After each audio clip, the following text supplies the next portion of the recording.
শুভ সকাল। নবম শ্রেণীর ব্যবসায় শিক্ষা শাখার ছাত্রদের স্বাগত জানাই আমার অনলাইন সেশনে। আমি আপনাদের সায়ন স্যার। যথারীতি আজকে ফিন্যান্স ব্যাংকিং এর নতুন একটি অনলাইন ক্লাস নিয়ে আপনাদের সাথে যুক্ত হলাম। আশা করছি সবাই ভালো আছেন, সুস্থ আছেন এবং নিরাপদে আছেন, এবং আমরা আমাদের অনলাইন প্রতিটা ক্লাস খুব সুন্দর মতো করছি, এটাই আমি আশা করব সবাই, সব সাবজেক্টের। তো আমরা গত ক্লাসে আমাদের নবম অধ্যায়, আমাদের প্রথম সাময়িক পরীক্ষা থেকে নবম অধ্যায়টি আছে, সেখানকার আলোচনা শুরু করেছিলাম। ব্যাংকিং ব্যবসা ও তার ধরন, এই অংশটার প্রথম আলোচনা গত ক্লাসে হয়েছে।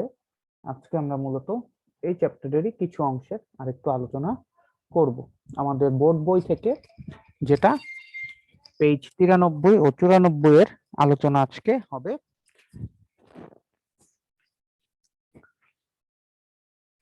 তো মূলত আমাদের প্রথম অংশ হচ্ছে ব্যাংকের গঠন, অর্থাৎ ব্যাংক কিভাবে গঠিত হয়, একটা ব্যাংক গঠন করতে হলে কি করতে হয় সেটা নিয়ে একটা ছোট একটা আইডিয়া দেওয়া আছে এখানে।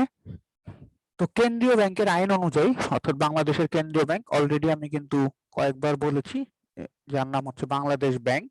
তো বাংলাদেশ ব্যাংকের নিয়ম অনুযায়ী বাংলাদেশে সর্বনিম্ন 2 জন এবং সর্বোচ্চ 13 জন পরিচালকের সমন্বয়ে একটি প্রাইভেট ব্যাংক স্থাপন করা যায়। অর্থাৎ একটি প্রাইভেট ব্যাংক যদি ওপেন করতে হয় তাহলে তাতে সর্বনিম্ন 2 জন পরিচালক অর্থাৎ মালিক পক্ষের থেকে 2 জন লোক লাগবে এবং সর্বোচ্চ সেটা 13 জন পর্যন্ত হইতে পারবে।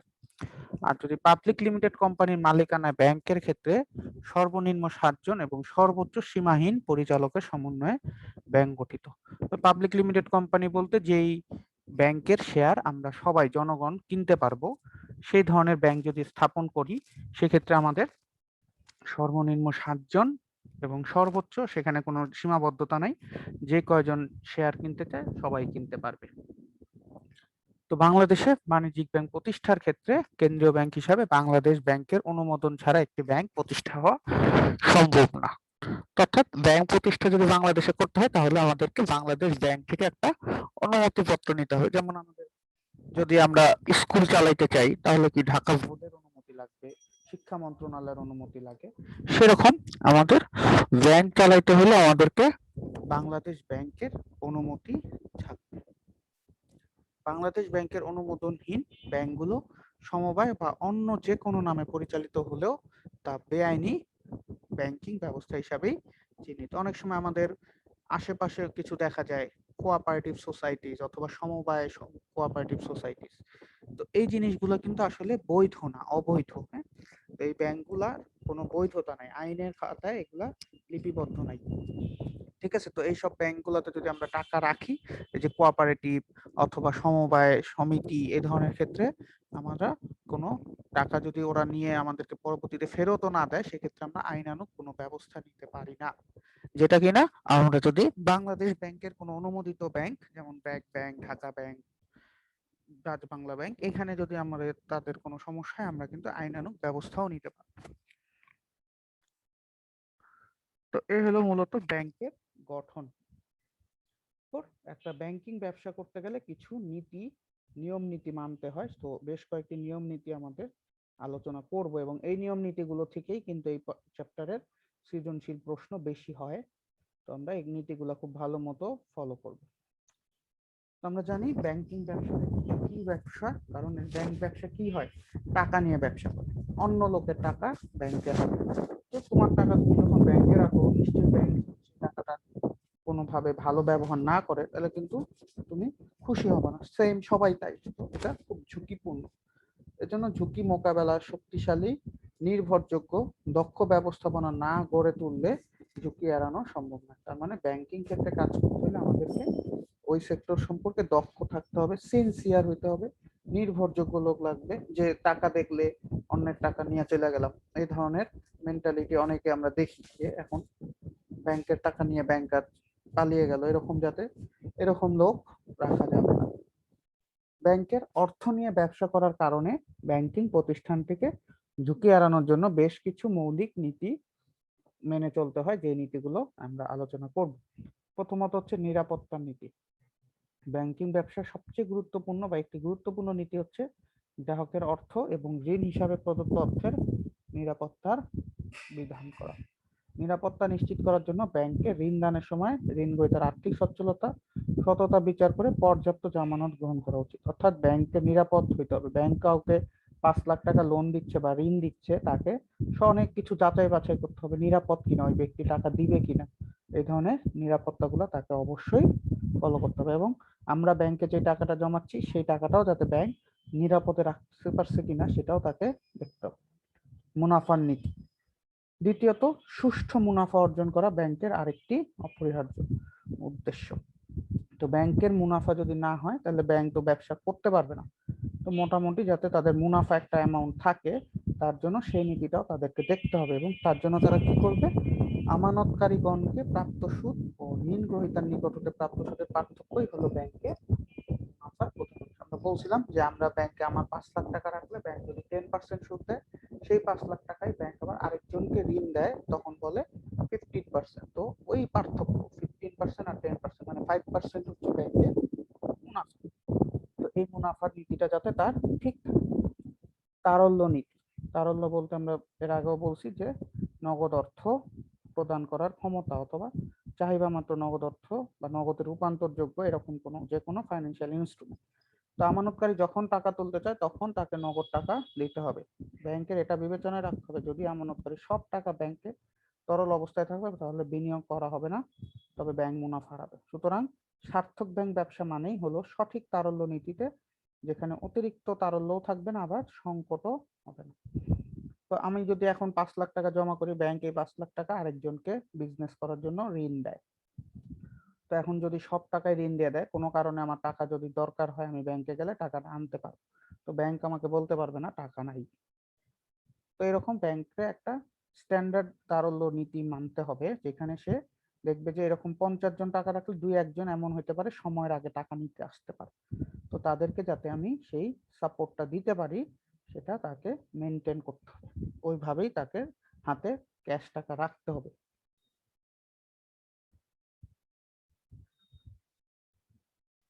দেন প্রাচুর্য ও সচ্ছলতার নীতি। ব্যাংকিং কার্যক্রম সুষ্ঠুভাবে পরিচালনার জন্য ব্যাংকে আর্থিকভাবে সচ্ছলতা প্রয়োজন। অর্থাৎ তাকে সচ্ছল হইতে হবে, তাকে অল্প টাকা নিয়ে ব্যবসা করলে হবে না, তাকে অনেক কাস্টমার গ্যাদার করতে হবে। আর্থিকভাবে সচ্ছলতার অভাব হলে ব্যাংক দেউলিয়া হয়ে যেতে পারে। তাই আর্থিক সচ্ছলতা অর্জন করা ব্যাংকের একটি অন্যতম নীতি। তাকে বিভিন্ন সোর্স থেকে অর্থ কালেকশন করতেই হবে। দেন দক্ষতার নীতি। ব্যাংক ব্যবস্থাকে যারা মালিক পক্ষ, কর্মচারী, তাদেরকে অবশ্যই দক্ষ হতে হবে। তাদের এই দক্ষতার উপর, তাদের কার্যকলাপের উপরই কিন্তু ব্যাংকের উন্নতি নির্ভর। প্রতিযোগিতামূলক বিশ্বে সাফল্য অর্জনের জন্য এই দক্ষতা থাকা একান্ত প্রয়োজন। সেবার নীতি। তো ব্যাংক মূলত গ্রাহকদেরকে কি দেয়? সেবা বিক্রি করে। তো গ্রাহকদেরকে বহুবিধ সেবা প্রদান করা ব্যাংকের একটি অন্যতম দায়িত্ব। শুধুমাত্র ওই আমানত গ্রহণ আর ঋণ দান ছাড়াও ব্যাংক কিন্তু এখন অনেক ধরনের সেবা দেয়। ইলেকট্রনিক ব্যাংকিং সেবা দেয়, আমরা বিভিন্ন সেক্টর ওয়াইজ লোন নিতে পারি, বিভিন্ন ধরনের অ্যাকাউন্টে আমরা টাকা জমা রাখতে পারি। এইসব যত বেশি সেবা দিবে তত বেশি কাস্টমার তাদের এখানে আসবে। প্রচার নীতি। ব্যাংকে প্রচার করতে হবে। আমরা একটা ব্যাংক চালাচ্ছে, তাদের বিভিন্ন ধরনের অ্যাকাউন্ট আছে, এই ধরনের প্রচার থাকতে হবে। তো উপযুক্ত, বোধগম্য ও আকর্ষণীয় প্রচারের মাধ্যমে ব্যাংকের প্রশাসন তাকে উপযুক্ত, তাকে চিন্তা করতে হবে যে আমার জন্য কোন ধরনের বিজ্ঞাপন উপযুক্ত, সবাই যাতে বোঝে, সহজে বোধগম্য সবার, এবং আকর্ষণীয়, লোককে আকৃষ্ট করতে হবে। তাই ব্যাংক তার কর্মদক্ষতা, বিশ্বস্ততা, সেবামূলক কার্য সম্পন্ন ইত্যাদি বিজ্ঞাপনের মাধ্যমে তুলে ধরে আস্থা ও মুনাফা অর্জন করতে পারে। তার বিজ্ঞাপনের মাধ্যমে এগুলাই প্রকাশ করতে হবে যে সে একটা বিশ্বস্ত ব্যাংক, তার দক্ষ লোকবল আছে। এই জিনিসগুলো কিন্তু আমরা ব্যাংকিং যত অ্যাডভার্টাইজমেন্ট বা বিভিন্ন পেপারে দেখি অ্যাডভার্টাইজমেন্ট, সেগুলোতে কিন্তু আমরা ওই ধরনের বিভিন্ন কথাগুলো দেখি বা ওই ব্যাপারগুলো তারা হাইলাইট করে।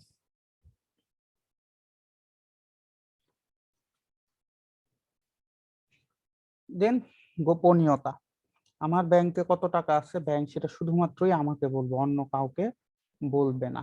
শুধুমাত্র বলতে পারে গভর্নমেন্টের আইন আদালত যদি জানতে চায়, পুলিশ জানতে চায়, সেই ক্ষেত্রে বলবে। বাট আমার অন্য কোনো ফ্রেন্ড বা অন্য কোনো ব্যক্তি যায় বললে তাকে উইদাউট পারমিশন তাকে সেটা বলবে না। এই গোপনীয়তাটা ব্যাংকের জন্য একটি অন্যতম নীতি। দেন আসলো সুনামের নীতি। ব্যাংক উন্নত ব্যবস্থাপনা, দক্ষ পরিচালনা, গোপনীয়তা রক্ষা এবং সেবামূলক কাজের মাধ্যমেই তারা কিন্তু বাজারে তাদের সুনাম সৃষ্টি করতে পারে এবং এইগুলা তাদের জন্য একটা অন্যতম মূলনীতি। বিনিয়োগ নীতি, বিনিয়োগের শর্ত সমূহে অর্থাৎ ব্যাংক বিভিন্ন জায়গায় ইনভেস্ট করবে, তো আকার, মেয়াদ, সুদের হার ইত্যাদি যে নীতি অনুসরণ করা হয় তাই বিনিয়োগের নীতি। অর্থাৎ বিনিয়োগের সময় তারা কত টাকার অ্যামাউন্ট বিনিয়োগ করে, কতটুকুন পার্সেন্টেজ তারা নেয়, কত বছরের জন্য সেই বিনিয়োগটা করতেছে, এই নীতিগুলাই মূলত বিনিয়োগের নীতি। তো বিনিয়োগ নীতিটা অবশ্যই সুষ্ঠু হইতে হবে, কারণ সে যদি ভালো ইনভেস্টমেন্ট না করে সেক্ষেত্রে কিন্তু তার এই টাকাগুলো লস হওয়ার একটা চান্স থাকে। তো এই সফলতা তার বিনিয়োগ নীতির উপর অনেকাংশেই নির্ভরশীল। দেন উন্নয়ন নীতি, মুনাফা অর্জনের পাশাপাশি দেশের আর্থিক উন্নয়নে সাহায্য সহযোগিতা করা ব্যাংকের আরেকটি উন্নয়ন নীতি। যেমন বিভিন্ন প্রজেক্টে তারা ইনভেস্ট করবে, এই যে করোনাকালীন অবস্থায় তারা বিভিন্ন সামাজিক কর্মকাণ্ড করবে, তো এগুলা তাদের উন্নয়ন নীতির আওতায় পড়ে। উদ্দেশ্য নীতি, ঋণ প্রদানের পূর্বে ব্যাংকের বিভিন্ন প্রস্তাবিত প্রকল্প যেগুলো আসবে সেগুলার উৎপাদনশীলতা ও লাভজনকতা বিবেচনা করে। অর্থাৎ কাস্টমার ঋণ নিতে আসছে, 5 লাখ টাকা কি জন্য চাচ্ছে, তো তাকে সেই প্রকল্পগুলো বিবেচনা করতে হবে যে আসলে সেই প্রকল্পগুলা বা কাস্টমার যে ধরনের বিনিয়োগ বলতেছে সেখান থেকে সেরকম লাভ হবে কিনা, এবং সেই ব্যাপারে অনুপাদনশীল বা অনিশ্চিত ক্ষেত্রে ব্যাংক সেইখানে ঋণ দিবে না, এবং এটি ব্যাংকের একটি খুব উল্লেখযোগ্য নীতি। কেউ বললো কিন্তু তার 5 লাখ টাকা দিয়ে সেই রকম ব্যবসা হবে না, তো সেই ক্ষেত্রে ব্যাংক না করে দিবে যে আমি আপনাকে টাকা দিতে পারতেছি না। তো এটা হচ্ছে মূলত উদ্দেশ্য নীতি। তো এই নীতিগুলা থেকে কিন্তু আমাদের পরীক্ষার খুবই ইম্পর্টেন্ট। তো আরো কিছু নীতি আমরা আলোচনা করব। মিতব্যয়িতা, যেটা আমরা অনেক সময় বলি, মিতব্যয়ী অর্থাৎ স্বল্প ব্যয়ে অধিক মুনাফা ব্যাংকের অন্যতম একটা গুরুত্বপূর্ণ নীতি। ব্যাংককে চেষ্টা করতে হবে ব্যয় কমানোর জন্য। তখন বর্তমানে যদি আমরা একটু খেয়াল করি, আশেপাশে দেখবো কিছু উপশাখা তৈরি হইতেছে, ছোট ছোট, বড় ব্রাঞ্চ না, খুব ছোট উপশাখা। তো এই উপশাখার কেন সুবিধা? এতে খরচ কমে যেতেছে, কারণ ওখানে 5 জন 7 জন কাজ করতেছে, খুব ছোট স্পেস নিলেই হচ্ছে, হয়তো বা একটা ফ্ল্যাট বা একটা ফ্ল্যাটের যতটুকুন সাইজ হয় ততটুকুন নিচ্ছে, সব সার্ভিস মোটামুটি ওখানে দিতে পারতেছে। তো বড় বড় ব্রাঞ্চ ওপেন করার দরকার হচ্ছে না। তো এটাই হলো সময় স্বল্প ব্যয় করা। তো কাস্টমারও অল্প জায়গায় যাচ্ছে, কাছাকাছি আছে, তো একটা ব্রাঞ্চ খুলতে যেটা লাগে ওইরকম 5টা ওইরকম উপশাখা বা সাব ব্রাঞ্চ দেওয়া সম্ভব। তো হয়তো বা মতিঝিলে একটা বড় ব্রাঞ্চ আছে, তো মতিঝিলের আশেপাশে 5টা ব্রাঞ্চকে ওর আন্ডারে দিয়ে দিল, তো ছোট ছোট ওইখানে খুললো। ধানমন্ডির একটা ধরলো, তো ধানমন্ডির আন্ডারে আরো 5টা ছোট ছোট এরকম উপশাখা দিয়ে দিল, তাহলে খরচ অনেক কমে যেতেছে, তাহলে ধানমন্ডিতেই 5টা বড় শাখা লাগতেছে না। তো সততা ও বিশ্বস্ততার নীতি, দক্ষ ব্যাংক ব্যবসার পূর্ব শর্ত হচ্ছে ব্যাংকের উপর গ্রাহকের আস্থা। আমরা কিন্তু ব্যাংকে টাকা জমা রাখি, ব্যাংকে আমরা বিশ্বাস করি বলে, কারণ ব্যাংক আমাদের একটা সততার জায়গা, ব্যাংক আমার টাকা কখনোই নিয়ে নয় ছয় করবে না। তো এই আস্থা অর্জনের জন্য ব্যাংকের বিভিন্ন প্রকার বিশ্বস্ততা বা সততার নীতি অবলম্বন করতে হয়। এই আস্থার আছে বলেই ব্যাংকে আমরা কিন্তু অর্থ রাখি, আমরা আমাদের লকার সার্ভিস যেটা, আমরা আমাদের গয়না, আমাদের দলিলপত্র অনেক সময় সেই ব্যাংকে ওই লকারে জমা রাখি। সাবধানতার নীতি, অনিশ্চয়তা ও ঝুঁকি এড়ানোর জন্য বিনিয়োগের ক্ষেত্রে ব্যাংক অনেক সময় সাবধানতার নীতি থাকা বাঞ্ছনীয় নীতি। তো সাবধানতা অর্থাৎ তাকে ঝুঁকি বুঝে ইনভেস্ট করতে হবে, কোথায় করা যায় কোথায় করা উচিত না সেটা তাকে ভাবতে হবে। বিশেষায়নের নীতি, বিভিন্ন সময় বৈদেশিক বাণিজ্য, নোট ইস্যু ইত্যাদি ক্ষেত্রে বিশেষায়ন নীতি অনুসরণ করা হয়, অর্থাৎ বিশেষ বিশেষ ক্ষেত্রে যেগুলো রেগুলার কাজ না, কিছু ইরেগুলার কাজ, যেটা ঋণ দান, বড় ঋণ দান, সবসময় বড় ঋণ দিতে হয় না। বৈদেশিক বাণিজ্য সবসময় আমার এখানে আমাকে বড় বিজনেস করতে হয় না, নোট ইস্যু মূলত বাণিজ্যিক ব্যাংকের কাজ নাও, তো তারপরেও অনেক সময় নোট মার্কেটে ছাড়লে সেগুলো ডিস্ট্রিবিউট করা তাদের মাধ্যমে হয়। তো এই ক্ষেত্রে তাদের কিছু বিশেষায়ন নীতি, বিশেষ বিশেষ ক্ষেত্র বিশেষ কিছু নীতি ফলো করতে হবে। এই মূলত এই 16টা হচ্ছে আমাদের ব্যাংকিং ব্যবসার নীতি। দেন আমাদের ব্যাংকের শ্রেণী বিভাগ, অর্থাৎ আমরা ধরন বেসিসে ব্যাংকে কয়েকটা ভাগে ভাগ করি। তো আজকে মূলত আমি প্রথমটা নিয়ে আলোচনা করব, আমাদের কাঠামো ভিত্তিক, অর্থাৎ আমরা লোক সংখ্যার ভিত্তিতে ব্যাংকে বা ব্যাংকের শাখার ভিত্তিতে ব্যাংকে কয়েকটা ভাগে ভাগ করি।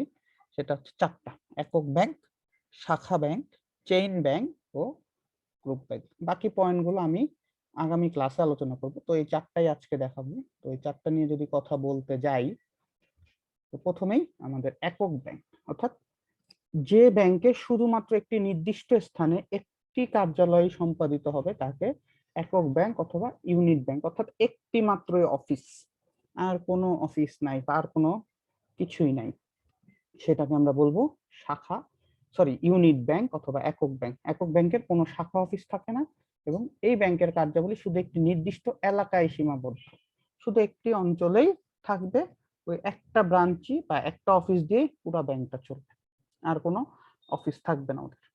তো বাংলাদেশে এই ধরনের ব্যাংক আমরা দেখি না। শাখা ব্যাংক, যার একাধিক শাখার মাধ্যমে তাদের কাজ হবে এবং একটি প্রধান কার্যালয় থাকবে। মূলত আমাদের ঢাকাতে যেমন মতিঝিলে সাধারণত প্রধান কার্যালয় হয়, বর্তমানে নতুন যে ব্যাংকগুলো আসতেছে তারা গুলশানে করে প্রধান হেড অফিস, এবং হেড অফিসের আন্ডারে বেশ কিছু ব্রাঞ্চ কাজ করে, এবং এটা দেশের বাইরেও, তাদের অভ্যন্তরে দেশের বাইরেও তাদের শাখা থাকতে পারে। যেমন বাংলাদেশে আমরা যদি চিন্তা করি ব্র্যাক ব্যাংক, ব্র্যাক ব্যাংকের অনেক ব্রাঞ্চ, তাই না? একটা হেড অফিস আছে তাদের গুলশানে, গুলশানের ওইখানে, আর সারা বাংলাদেশে অন্য ছোট ছোট অনেক ব্রাঞ্চ আছে। তো এই ব্যাংকিং কার্যক্রমগুলো যেভাবে সম্পন্ন হয় তাকে আমরা বলবো শাখা ব্যাংক, অর্থাৎ ব্র্যাক ব্যাংক কি শাখা ব্যাংকিং এর আওতায় পড়ে। তো শাখা ব্যাংকের আলাদা কোনো সত্তা থাকে না, অর্থাৎ প্রতিটা ব্রাঞ্চই কি ওই ব্র্যাক ব্যাংককে রিপ্রেজেন্ট করে। তো ধানমন্ডিতেও গেলে আমি ব্র্যাক ব্যাংকে গেলে ব্র্যাক ব্যাংককেই রিপ্রেজেন্ট করে, ওর আলাদা কোনো সত্তা নাই, আলাদা কোনো ও সত্তা না, ওরই ওই হেড অফিসেরই একটা এক্সটেনশন পার্ট। আমি চট্টগ্রাম ব্রাঞ্চে গেল ওই একই ব্র্যাক ব্যাংককেই সে রিপ্রেজেন্ট করে, অন্য কিছু করে না। তার মানে এটা একই রিপ্রেজেন্টেটিভ, একই প্রতিষ্ঠানের বিভিন্ন জায়গায় রিপ্রেজেন্টেটিভ আছে, দ্যাট ইজ আলাদা কোনো সত্তা নাই, প্রধান প্রতিনিধি হিসাবেই সেই শাখাগুলো কাজ করে। যেমন বাংলাদেশের বেশিরভাগ ব্যাংকই এভাবে চলে, Janata bank, Rupali bank, Sonali bank, BRAC bank, Dhaka bank, যা আছে বাংলাদেশে বেশ 95% ব্যাংকই মূলত শাখা ব্যাংকিং এর মাধ্যমেই চলে।